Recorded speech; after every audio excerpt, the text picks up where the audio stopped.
It takes a poet to be able to express in words what a moment and expression can convey. And what the face tells you is that's what's happening right at the moment. This person's about to fight.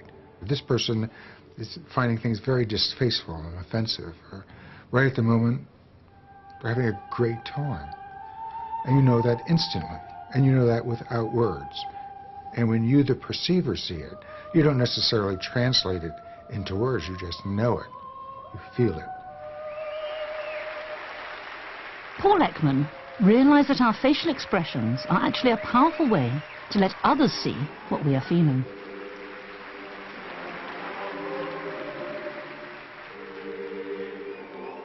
A theater like this wouldn't work if you couldn't, at the back of the globe, be able to distinguish each of the emotions, and that's just what our research found. But the most long-distance transmitter of all is the smile. You can recognize the smile at 70, 80 meters away, just about the distance that you could throw a rock or a spear.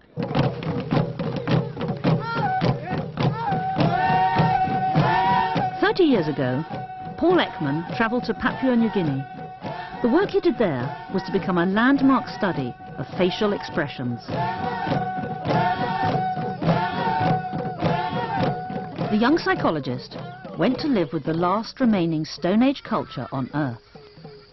In 1967 and 68, I worked in the highlands of New Guinea, which at that time had no contact, really virtually no contact with the outside world. Most of the people I studied, I was the first or second outsider they had seen, and they had never seen a photograph, a magazine, a mirror, television, film, nothing.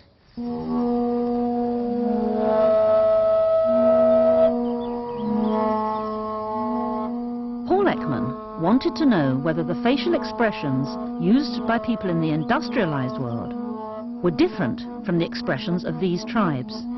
In other words, do facial expressions change as societies develop, or are they fixed and universal?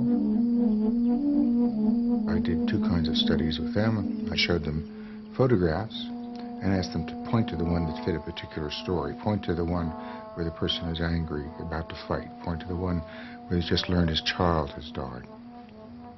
And then I asked them to be actors and to show me their expression. You know, if a child had died, show me what your face would look like.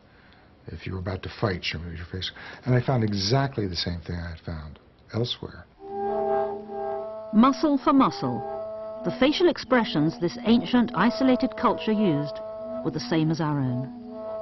Ekman went on to suggest that these universal expressions revealed a simple set of core, universal human emotions, the basic ingredients of our entire emotional repertoire.